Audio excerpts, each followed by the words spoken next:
চব্বিশের গণঅভ্যুত্থান যে কয়েকটি নাম আত্মত্যাগ তা আর প্রতিবাদের প্রতীক হয়ে আছে, তাদের মধ্যে অন্যতম শহীদ আবু সাইদ। দুহাত প্রসারিত করে বুক চিতিয়ে রাজপথে দাঁড়ানো এই তরুণের মৃত্যু নাড়া দিয়েছে গোটা দেশকে। তবে যেই প্রত্যাশা নিয়ে জীবন দিয়েছিলেন অসংখ্য তরুণ, সেই বৈষম্য আজও দূর হয়নি বলে মনে করেন আবু সাইদের বাবা মকবুল হোসেন।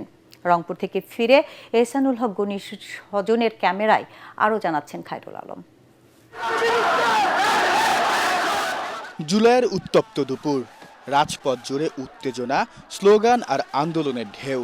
সেই উত্তাল জনসমুদ্রের মাঝে এক অকুতোভয় তরুণ আবু সাইদ।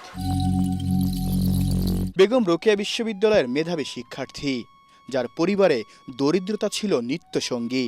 স্বপ্ন ছিল অভাব গোছানোর, কিন্তু হঠাৎ করেই দেশমাতৃকার প্রয়োজন আরও বড় হয়ে ওঠে। বৈষম্যহীন দেশ গড়ার তাগিদ থেকেই রাজপথে নামেন তিনি।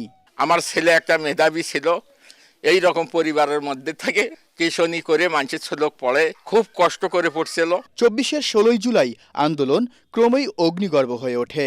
প্রাণঘাতী সংঘর্ষ, ধোঁয়া আর আতঙ্ক টলাতে পারেনি আবু সাইদকে। দুহাত প্রসারিত করে হিংস্র হয়ে ওঠা আইন শৃঙ্খলা বাহিনীর সদস্যের সামনে দাঁড়িয়ে যান তিনি। তবে ঘাতক পুলিশের গুলিতে নিভে যায় এই বীরের জীবন প্রদীপ। শহীদ আবু সাইদ আজ আমাদের মাঝে নেই, কিন্তু তার সাহস, আত্মত্যাগ আর প্রতিবাদের চেতনা বেঁচে থাকবে প্রজন্ম থেকে প্রজন্ম। ইতিহাসে কিছু নাম সময়ের সঙ্গে সঙ্গে মুছে যায়, আর কিছু নাম হয়ে ওঠে জাতির বিবেক। আর আবু সাইদ সেই অমর নামগুলোর একটি। একজন সন্তানের মৃত্যু, এক মায়ের বুক খালি হয়ে যাওয়া আর বাবার নীরব হয়ে যাওয়ার গল্প। একটি পরিবারের স্বপ্ন থেমে যাওয়ার গল্প। যে ঘরে একদিন হাসির শব্দ ছিল, আজ সেখানে স্মৃতি আর অপেক্ষার দীর্ঘশ্বাস। স্বপ্নের একটা পুতুল ছিল আমার সংসারের মধ্যে, সেটা এখন নাই। আমি এখন অসহায়।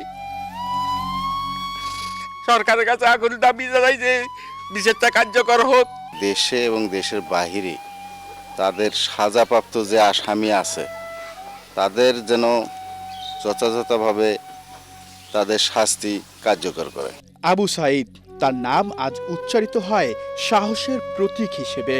অনেক তরুণের কাছে তিনি অন্যায়ের বিরুদ্ধে প্রতিবাদের এক অনুপ্রেরণা।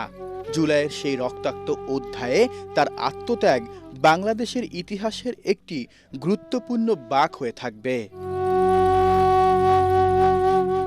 খায়রুল ইসলাম, এটিএন বাংলা, পীরগঞ্জ, রংপুর।